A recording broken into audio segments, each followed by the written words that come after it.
Today's program of Cape Cod Arts is brought to you by the voice studio of John Murrell. Please join Mr. Murrell on Sunday, July 29th for a program called In a Sentimental Mood. John Murrell sings the songs of Duke Ellington. Cigarette holder, which wicks me over her shoulder. She digs me, I'll get my satin top.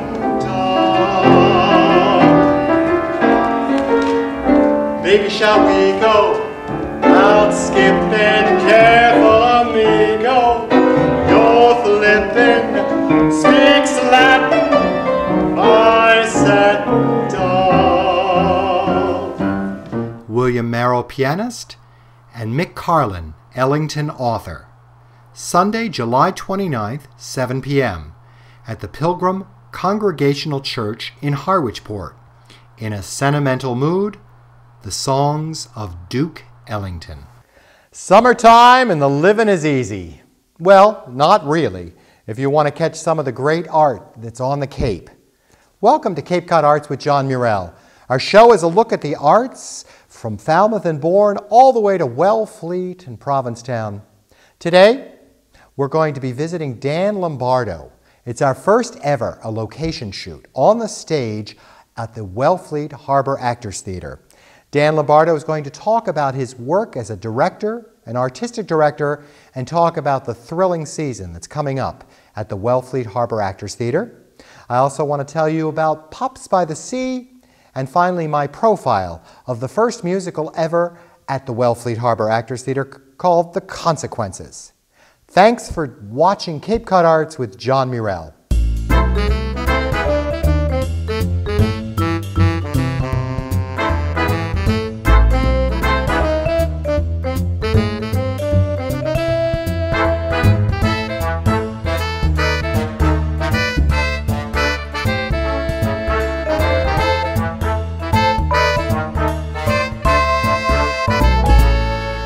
Okay, I'd like to talk about the consequences.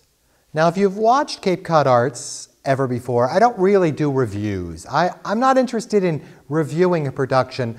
I'm more interested in a profile. And this is my profile of the consequences. My test for a musical is to see if the story can stand alone without music and song. If a performance can hold my interest without it, I consider it a success. The Consequences succeeded beautifully. This chamber work with only 3 performers is What's first musical ever. The rock musical was thoughtful and entertaining from beginning to end. It took a turn away from the flashy, overproduced musicals currently in vogue and kept the story and characters in focus. For me, the ending was a bit unsatisfying. The show just sort of ended with no real resolution. But that's just me. I want you to take a short look at some of the scenes from The Consequences. What if I told you I'm pretty sure I'm going to spend the rest of my life with you? Well? I have no idea what to say to that.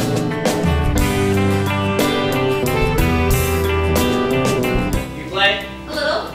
And I write songs. I write songs too. Play me one. I hear the strings and piano, the sound of the drums.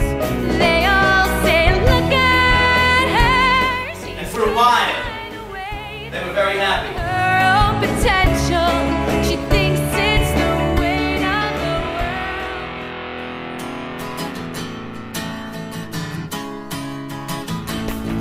'Cause we know that this can last forever. No matter what we do, nothing works out right. But tonight, just for tonight, it's perfect. The world comes crashing down, well darling, hold on tight. But tonight, just for tonight, it's perfect. No matter what we do, nothing works out right. 'Cause tonight, just for tonight. If this has enticed your appetite, try the next show, which starts July 12th. It's called Saving Kitty. Here's the storyline. You'll love it. Katie is an up-and-coming TV journalist, brings her evangelical Christian boyfriend home to her Upper East Side parents with volcanic results. This new family comedy is like a Hepburn and Tracy film, catapulted into the 21st century. Religion, politics, and love come to dinner. Kate tries to save Kitty, and Kitty battles Kate, who is distractingly searching for a burqa that flatters her youthful figure. I think you should check it out, folks. Saving Kitty at the Wellfleet Harbor Actors Theater, starting July 12th.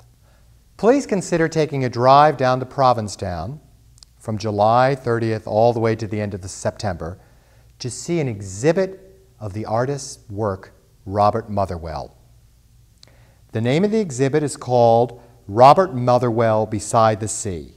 It will present rare works created by the artist in his Provincetown studio during the summer of 1962 until his death in 1991. Robert Motherwell has been exhibited at the Museum of Modern Art and the Metropolitan Museum of Art in New York, as well as the Art Institute of Chicago, the Whitney Museum of American Art, and the Pompidou Museum of Modern Art in Paris. A past guest on Cape Cod Arts with John Murrell and author Debbie Foreman has said this about Robert. Robert Motherwell's connection to Provincetown was long and deep. He spent summers there from the mid-1950s until he died in 1991. He was one of the many abstract expressionists who spent time in Provincetown and catapulted the art scene there in the 1940s and 1950s into the world-class arena. He was passionate about his views from his home on the shore of Cape Cod Bay and was inspired by the colors he saw there. Beside the Sea, an exhibition of the work he did in a town he called his neighborhood, marks the first time a collection of his work will be on view at the Provincetown Art Association and Museum. I highly recommend you check it out. August 12th, Pops by the Sea. It is the artistic crowning of the summer as well as the social event. Generally viewed by over 15,000 people, and this year is going to be fabulous. The guest conductor this year is Jim Belushi.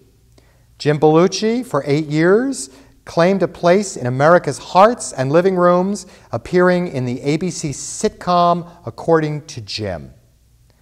I'm also very excited that my former student and Glee Project contestant, Lily Mae Harrington, will open the program by singing the national anthem.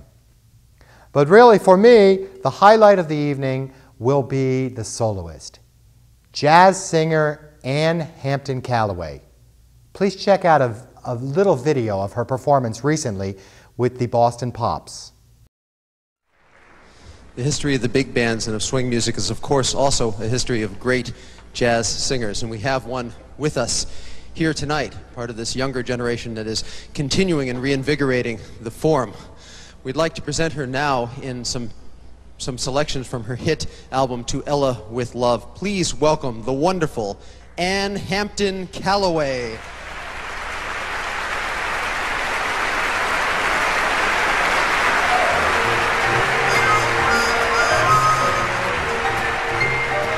Somewhere there's music, how faint the tune. Somewhere there's heaven, how high the moon. There is no moon above when love is far away too, till it comes true that you love me as I love you. Somewhere there's music, it's where you are. Somewhere there's heaven, how near, how far. The darkest night would shine if you would come to me soon. Until you will, how still my heart, how high the moon. All right, today on Cape Cod Arts with John Murrell, we're on location. This is our first time. This is our 10th program, and we thought we'd leave the studio and come to the Wellfleet Harbor Actors Theater, otherwise known as WHAT. And I'm sitting right here next to this distinguished gentleman, Dan Lombardo, who is the relatively recent artistic director of this company. Now, Dan, welcome. Thank you for coming. Thank you, John. Thanks for coming out here. I want to explain, first of all, that we're on the set. We're on the stage of the Wellfleet Harbor Actors Theater. What show is this set for? This is set for the first full musical this company has ever done, called The Consequences, which takes place in several places, one of which is a bar in New Jersey, and the set is set mainly for that. And then there are other areas on the stage which take place in Oregon, other places. All right.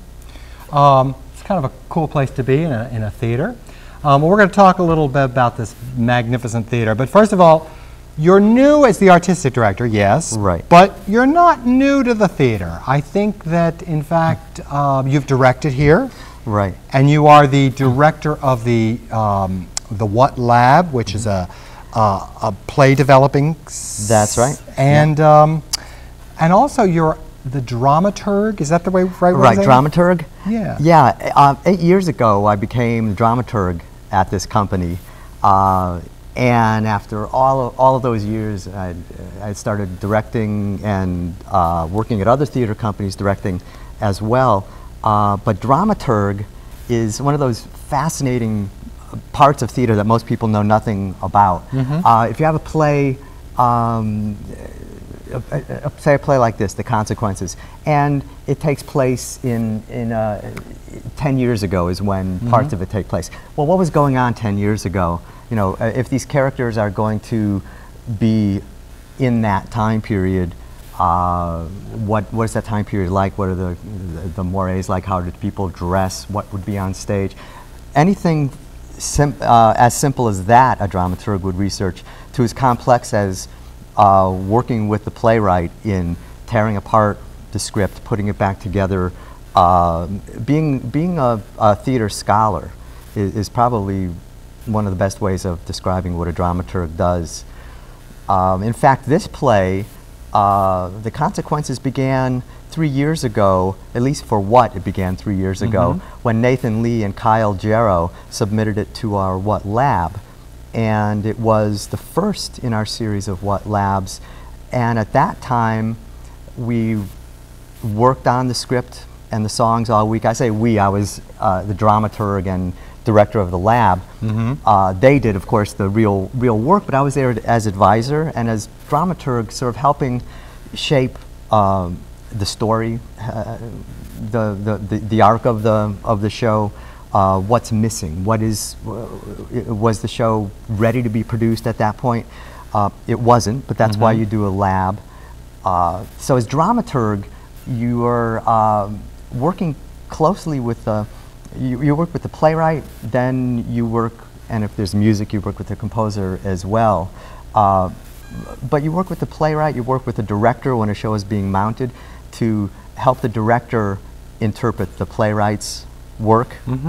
A lot of, it may sound technical, but it's also an enormous amount of fun.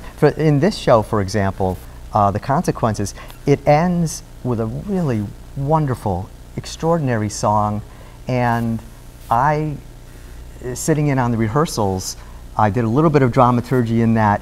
I said to Nathan and Kyle and Callahaney, who directed, I said, you know, the ending, I'm not really feeling the ending. And I suggested a very simple thing, which was double the length of the song. And they had an opportunity then to build the emotion in that song.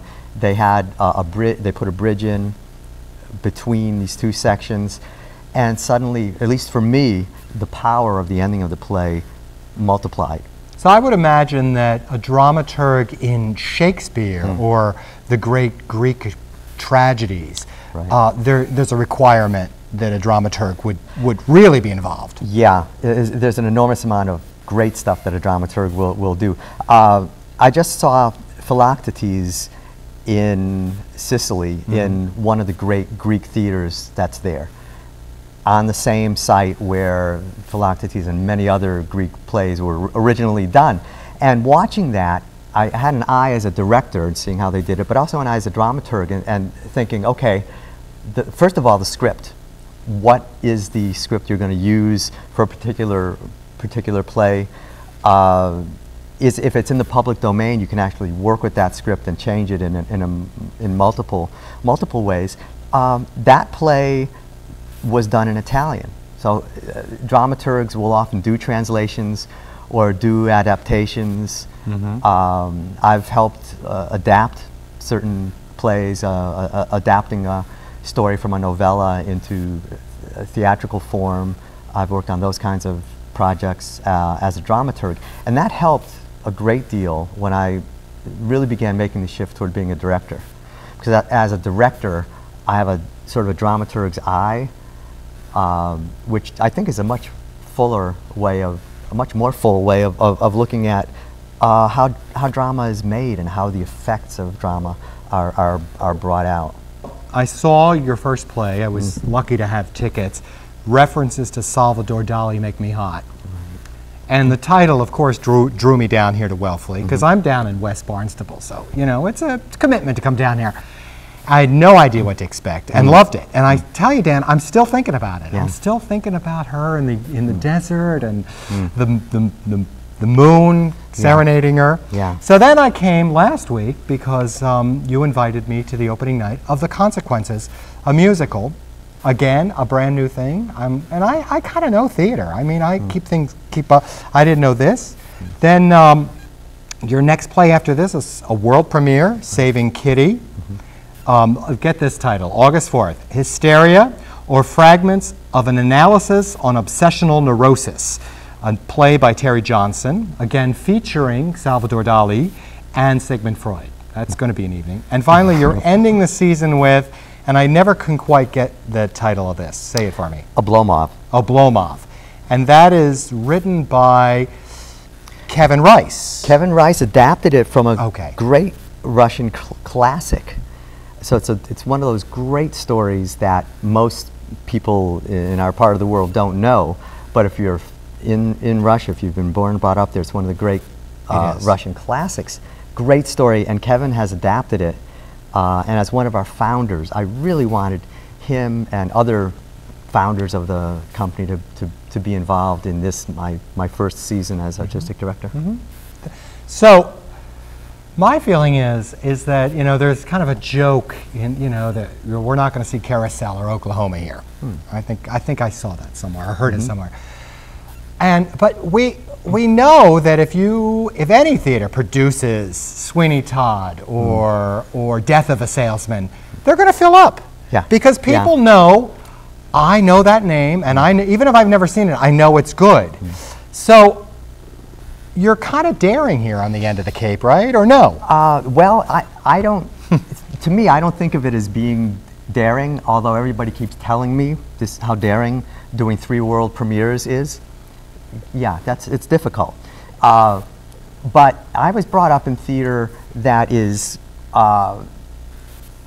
world-changing. Theater that changes your life, theater that can be political, that's aware of social issues, and that's funny as all hell, but in a way that is a little bit off-center. There are theater artists who just have to do theater that they're extremely passionate about. And as much as I love Death of a Salesman, my God, what a great play, there are many other theater companies on the Cape who do it. For me, doing, and for all of us at What, and for 28 years of What, it's been more about doing original work, whether it's plays that are classic plays, and we've done many classic plays, but doing them in an original way, but doing plays that move people in one way or another. And moving people can be just moving them to a night that they'll never forget because they laughed so hard, or moving them in ways that changed them, or made made an audience think for weeks afterwards. References to Salvador Dali make me hot. You just said you're still thinking about it. And you do think about certain plays when you're watching human beings on stage interacting and you recognize your world there.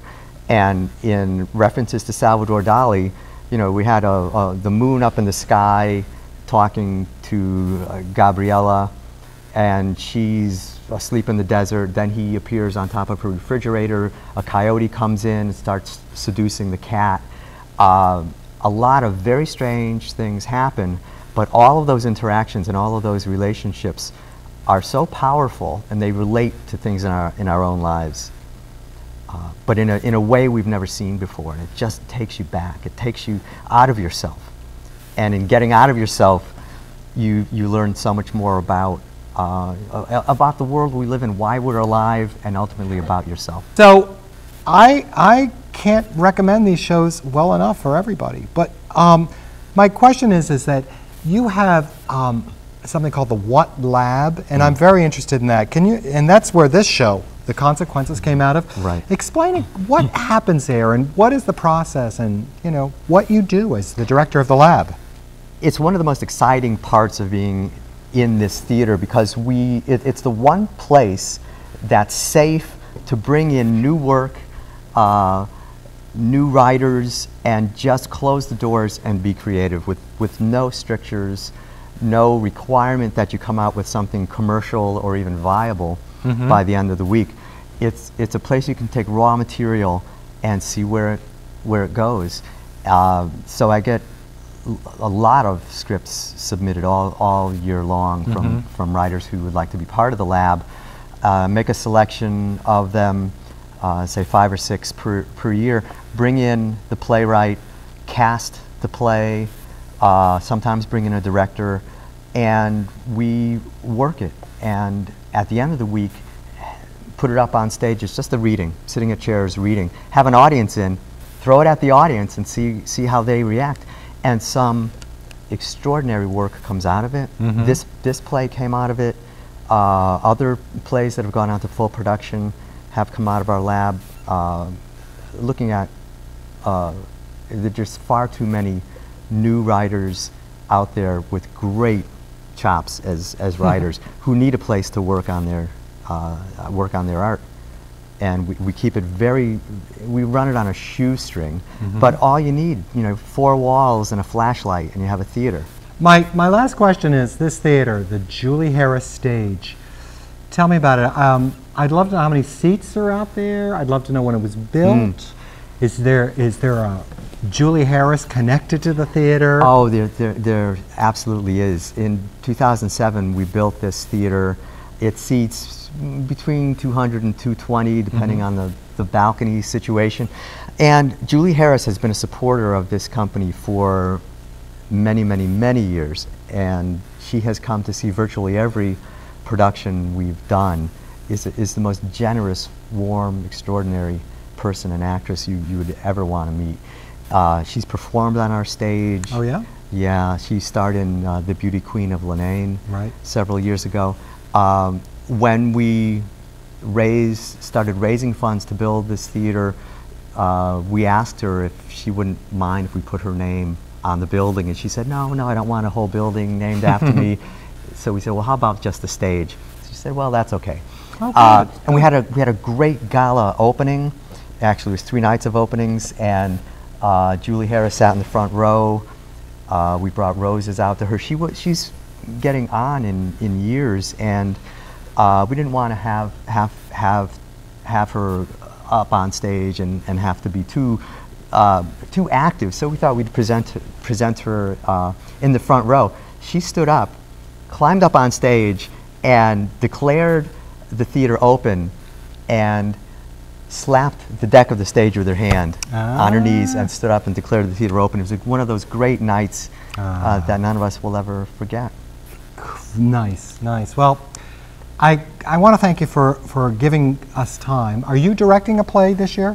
I just finished directing references to Salvador Dali, and as artistic director, if anything happens during the next several plays, and occasionally a director will have to drop out for one reason or another, I'll step in. But right now, I'm working on getting the rest of the season up and working on what we might do next year. Right. Yeah. There's always next year. There's always next year. And I also want to say, one of our part of our philosophy is theater is for absolutely everyone, regardless of where you come from, how much money you have in your pocket. Balconies are great. The balcony's like, you know, orchestra seats in most big theaters. In most theaters. Tell me about the children's theater outside, the tent. What for Kids started and continued and supported forever by the great Stephen Russell, our resident composer, great actor as well. He for 11 years now, every year he writes a new play for children, but it's not just for children. They're incredibly creative and entertaining, and we have them out on our tent right outside this building. Is that during the daytime? They're evening performances. Check our website, what.org. He has adapted Sleeping Beauty for this summer. He has a great roster of actors that he works with, young actors who've been with us for a while. I really can't say enough about it. This theater company is blessed in so many ways, and Stephen Russell is one of those blessings. Oh, great, good. Last thing about the Consequences. Saturday night I went to go see the Consequences, and I loved it. And I'm not like a rock and roll guy, but I really liked it. And that afternoon, I was listening to the Lyric Opera of Chicago do Showboat, the 1929-27 musical that changed the face of Broadway musical. And it was very, very operatic, and I'll just leave it at that. It was very, deep and rich. And I thought, this was 1927, and today is 2012. This is how the musical has changed. And in 1927, that was groundbreaking. And the Consequences, I don't know if it's groundbreaking, but it's definitely speaking to the public today, right? It does, but in a remarkable way, in that it's not, as we say, it's not your grandmother's musical, but if you're a grandmother, come and see the show, because it'll move you. It will really move you. The music is, rock and roll can be raucous and raunchy. This is a little bit of that, but it also has melodies that you'll leave here singing and wanting to hear over and over again. It's about love. To me, it's a daring play, daring musical, in that it's a love story. Writing a love story is the hardest thing in the world to do in the 21st century. Sure. Yeah. But the integration of the text and the music, that to me was like, these songs work, as songs and not necessarily theater pieces. And it's fresh. It's very fresh, because the characters in the play are songwriters themselves, and sometimes they'll sit down to write a song in the play, and before you know it, you realize, oh, we just heard one of the numbers in the play, but we heard it being written, but we still got it. So it exists in its own world, this play. Dan, thank you for taking out time. I'm so glad I'm in the theater. I'm going to do a little visual tour so everybody can see it. And please come down to Wellfleet. You can't miss it. It's right on 6A to the What Theater, or the Wellfleet Harbor Actors Theater. Dan, thanks a million. Thank you, John. Yep. Cigarette holder, which wicks me over her shoulder. She digs me out catting my satin top. Baby, shall we go out skipping?